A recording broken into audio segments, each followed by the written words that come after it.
Alright, so this is going to be kind of a unique thing. So, going with the sub-maximal training. This is going to be a big volume approach to how I'm going to have you practice for a while. Um, so, sub-maximal training, I'm saying that in reference to the weightlifting type of training where you always do lifts under your max, where you're not like including max effort, like you're never really pushing yourself to the brink of exhaustion.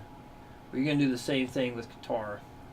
You're never going to push yourself, or at least for right now, during the sub-maximal type of practice. You will not be pushing yourself like in terms of like your max speed, things like that. So it's going to be kind of like the way a lot of Olympic training is done, where you just repeat stuff at a comfortable pace, so you're able to basically you're just working the shit out of that motion again and again and again. So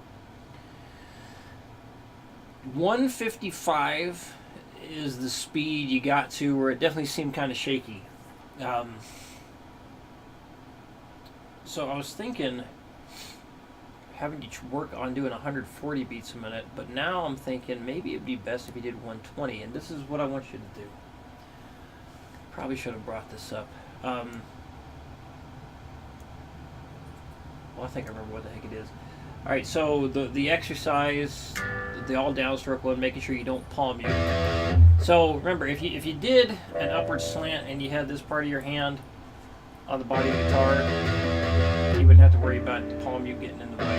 If you want to continue doing the downward slant, that's fine. You can use your pinky to anchor on the body of the guitar, and this way you're not floating. It has some kind of anchor point. That's fine. But basically, you probably still need to do some kind of warm up into this. And use Guitar Pro to your advantage. If you can practice along with that, that'd be great. Just keep changing the tempo. You know, you can do the start at 60 and then you just click it up. You know, add 5 as per usual with Guitar Pro and just follow on with that. Basically, what I want you to do is you're going to play it at 120 beats a minute. Now, the full exercise being this.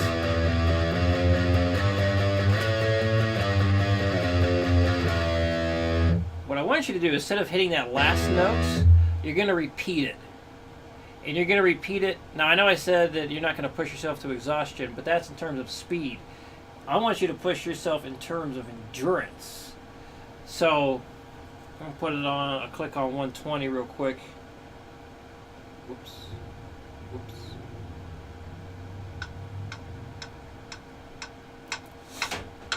And you're going to do this until you feel like you can't keep going or the timing is just all off. But just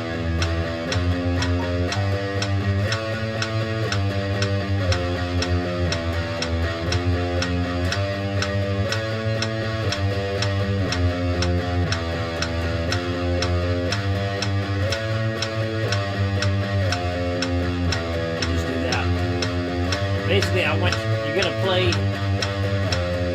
So it's sub-maximal in terms of speed because it's 35 beats per minute less than what you did today before it started getting shaky.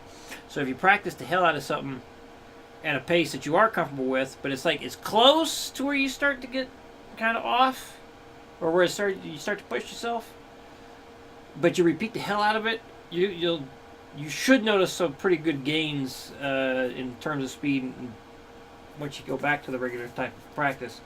I've done stuff like this. I call it the cheers method. Because basically what I would do is if I'm stuck on something like 2 or 3 days go by, I'm not improving on speed, I'll do the sub-maximal type thing. I'll put on an episode of Cheers, I'll have the metronome on, and I'll just play the same damn riff the entire time. I'll have to take little breaks here and there, but basically I just work the shit out of it. So if you can watch a show like that long, like 20-25 minutes, and still be able to follow the metronome correctly, then go ahead and do that. Just make sure you can actually follow the metronome right. Or put on Guitar Pro and just loop it just highlight the things and do the loop feature. If you don't know how to do that, let me know. I'll show you.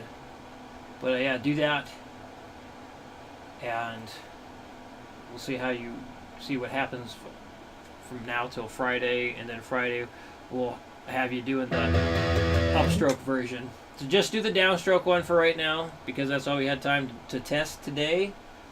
You'll do the upstroke version with me on Friday, see what your speed is, and then we'll determine what the sub-maximal training thing will be. So if you have questions with this, let me know. We'll see you Friday at 3:30.